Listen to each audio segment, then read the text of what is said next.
এখানে বেশ কিছু অফিসার দাঁড়িয়ে আছে যারা প্রত্যেকেই আমাদের স্পেশাল টিমের। আমি বললাম এসব হলো কি করে? রাজন বলল, স্যার আমরা রাস্তায় দেখতে পেয়েছি। আমি বললাম এসব কেসের জন্য পুলিশের দরকার, পুলিশরা কি করছে? এই এলাকাটা কি কোনো পুলিশের আন্ডারে নেই? রাজন বলল, স্যার আমরা ঘটনাস্থল দিয়ে যাচ্ছিলাম, ভিড় দেখে গাড়ি থামিয়ে আমরা সবাই দেখতে যাই, দেখি লোকটা রক্তাক্ত অবস্থায় পড়ে আছে, তাই আমরা কেসটা নিয়ে নেই কোনো পুলিশকে ইনফর্ম না করেই। আমি বললাম এটা পুলিশের দায়িত্ব, আর সবচেয়ে বড় কথা আমরা একটা মিশনে আছি, মিশন শেষ না হওয়া পর্যন্ত আমার পরিচয় কোনোভাবেই ফাঁস হতে দেওয়া যাবে না। আপনারা এমন কাঁচা কাজ করলে কিভাবে হবে বলতে পারেন?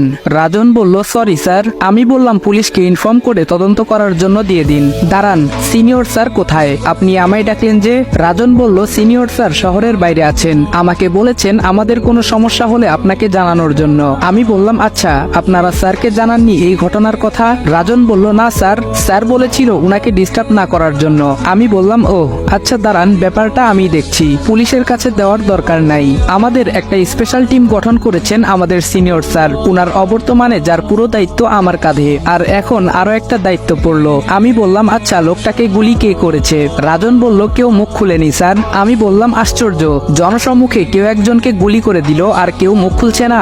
রাজন বলল, না স্যার। আমি বললাম আচ্ছা ঠিক আছে, এর পরিচয় খুঁজে বের করুন, খুব তাড়াতাড়ি আমার চাই এটা। অফিসে এসেছি নিজের গেট আপ চেঞ্জ করে, কে জানে কে কখন দেখে ফেলে, তাই এই পদ্ধতি। জলদি আমাদের মেন অফিস থেকে বেরিয়ে গেলাম, এদিকে কোম্পানির অফিসের সময় হয়ে গেছে, তাই তাড়াতাড়ি একটা পার্লারে ঢুকে নিজের গেট আপ পরিবর্তন করে অফিসের জন্য বেরিয়ে পড়ি। আমি অফিসে বসে কাজ করছি, এর মধ্যে সিনিয়র স্যারের ফোন এলো। আমি বললাম হ্যালো স্যার। স্যার বলল, হ্যালো, দুঃখিত আদিব, তোমাকে আগে জানাতে পারিনি, একটা বিশেষ কাজে শহরের বাইরে আসতে হলো আমাকে। আমি বললাম সমস্যা নাই স্যার। স্যার বলল, আচ্ছা তোমরা সাবধানে থেকো কেমন? আমি বললাম আচ্ছা স্যার, আপনিও নিজের খেয়াল রেখে কাজ করবেন, বলেই ফোনটা কেটে দেই। স্যারকে এখানে নতুন ঝামেলার কথা জানাইনি। ফোনটা রাখতে আবার বেজে ওঠে। আমি বললাম হ্যালো। অপর সাইড থেকে রাজন বলল, হ্যালো স্যার। আমি বললাম বলো।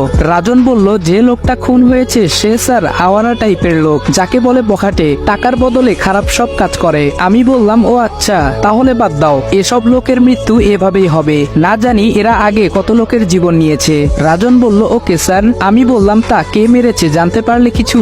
রাজন বলল, হ্যাঁ স্যার, সেখানে উপস্থিত ছিল এমন একজন মুখ খুলেছে।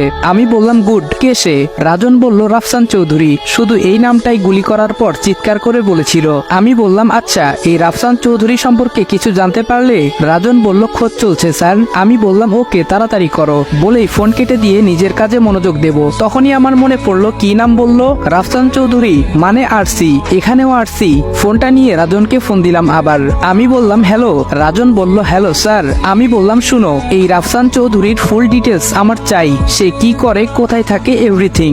রাজন বলল, ওকে স্যার। রাজনের সাথে কথা শেষ করে আমি অফিসের আরো কিছু টুকটাক কাজ সেরে নেই। অফিস থেকে বাড়িতে ফিরে দেখি বাড়িতে বিয়ের তোড়জোড় চলছে, আর মাত্র সপ্তাহখানেক বাকি, আর আফজালাল ইমরানের একমাত্র মেয়ের বিয়ে বলে কথা, সে তো আর যেমন তেমন হবে না, তাই আয়োজন চলছে সেই রকম ভাবেই। আমি বাড়িতে এসেই নিজের রুমে চলে যাই, ফ্রেশ হয়ে এসে সোফায় বসে পড়লাম। মাথায় একটা কথা ঘুরপাক খাচ্ছে, কেসের শেষ অবধি পৌঁছাতে পারছি না, জানি না সামনে আরো কত সত্য বেরিয়ে আসে। আর এদিকে আমার বাড়ির 2 মাসের ভাড়া, সে টাইমটা শেষ হয়ে আসছে, কি করি, কিছু একটা করতে হবে। এই বলে রুম থেকে বেরিয়ে গেলাম, দেখি বাবা কিছু লোকের সাথে কথা বলছে। আমি পেছনে গিয়ে দাঁড়াই, উনি খেয়াল করে বললেন, আরে রাজ, কিছু বলবে নাকি? আমি বললাম জি আঙ্কেল, আমার একটা অনুরোধ আছে।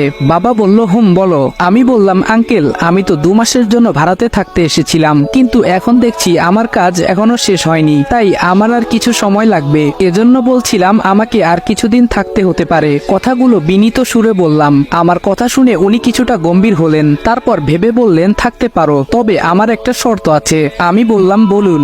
বাবা বলল, তোমাকে এই বাড়িতে নিজের বাড়ি মনে করে থাকতে হবে, আমার মেয়ের বিয়েতে তোমাকে শুরু থেকে শেষ পর্যন্ত থাকতে হবে, পারবে? আমি বললাম, আঙ্কেল আমি তো একটা কাজে এসেছি, তবে আমি চেষ্টা করব। কথাটা বলার পর বাবা একটা অট্টহাসি দিলেন, তারপর আমার কাঁধে হাত রেখে বললেন, বাবা তুমি যতদিন ইচ্ছে এই বাড়িতে থাকতে পারো। আমি বললাম ধন্যবাদ আঙ্কেল, বলেই আবার উপরের দিকে যাওয়ার সময় পেছন থেকে কেউ ডাক দিল। ঘুরে দেখি আমার বোনের শ্বশুর মশাই। আমি বললাম আসসালামু আলাইকুম। উনি সালামের উত্তর নিলেন। উনার সাথে বেশ কিছুক্ষণ কথা হয়, ওই দিনের সাহায্যের জন্য ধন্যবাদ জানায় আমাকে, আর বাবাকেও ঘটনা খুলে বলে। এদিকে কথা বলার মধ্যে আমার একটি ফোন আসে, আর আমি বেরিয়ে যাই। আমি আমার কাজ শেষ করে ফিরতে যাব, তখনই দেখি ইসি কোথাও যাচ্ছে, তাই ওর পিছু নিলাম আমিও। কিছুটা দূর যাওয়ার পর ও গাড়ি থেকে নেমে গেল, আর তাই আমিও নিজের বাইকটা থেকে নেমে পায়ে হেঁটে ওর পিছু নেই। ইসি দুটো লোকের সাথে কথা বলে তাদের দুদিকে পাঠিয়ে দিল আর নিজে এগোচ্ছে সামনের দিকে। লোকগুলো দেখে মনে হচ্ছে পুলিশের লোক, আর তারা আজ কোনো বিশেষ কাজে এখানে এসেছে। জায়গাটা আমার অচেনা, তবে আমি ইসির পিছু পিছু লুকিয়ে লুকিয়ে এগোতে লাগলাম। ইসি লুকিয়ে ভেতরে ঢুকে গেছে, কিন্তু আমি যেতে পারিনি, কারণ এখন ভেতরে গেলে ইসির মুখোমুখি হতে হবে। তাই এখানেই দেওয়াল ঘেঁষে দাঁড়িয়ে থাকি। বেশ অনেকক্ষণ হয়ে গেল সে ফিরছে না, তাই এবার সাহস নিয়ে উকি দিলাম ভেতরে দেখার উদ্দেশ্যে। যা দেখলাম তাতে আমার অবস্থা যায়। কি করি, ইসি ভেতরে ধরা পড়ে গেছে।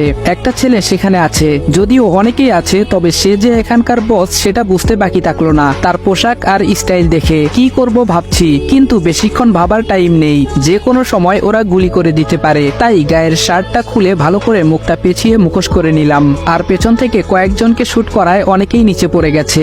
ঘটনা হঠাৎ ঘটায় কেউ কিছু বুঝে উঠতে পারেনি। এভাবে বেশ কিছুক্ষণ চলার পর ইসির মাথায় একটা আঘাত পায়, যার কারণে সে অজ্ঞান হয়ে নিচে পড়ে। আর আমার সামনে এখন সেই ছেলেটাই, যাকে দেখে আমার বস বলে মনে হয়। দুজনের ধস্তাধস্তিতে সে অনেকটা কাবু হয়ে পড়ে। শেষ পর্যন্ত মাটিতে নেতিয়ে পড়লে আমি মার বন্ধ করি। সেখান থেকে বের হওয়ার আগে ইসির সাথে আসা লোক এখানে পৌঁছে যায়। ওরা আমায় দেখে ফেলার আগেই আমি সেখান থেকে আমার মুখটা ঢেকে চলে আসি। আমার মুখ থেকে কাপড় সরে গেছিল, জানি না ওরা দেখেছে কিনা। সেখান থেকে বেরিয়ে তাড়াতাড়ি বাসার উদ্দেশ্যে বেরিয়ে পড়ি। ইসির খোঁজ নেওয়া হয়নি, এখন ওর খোঁজ নিতে গেলে ধরা পড়তে হবে, তাই আড়ালে থাকাটাই ভালো। আমি রুমে বসে ল্যাপটপে কাজ করছি, তখন ফোন আসে। ফোনটা কাটার সাথে সাথে ল্যাপটপে মেলবক্স ওপেন করলাম, আর যা দেখলাম তাতে আমি পুরোই অবাক।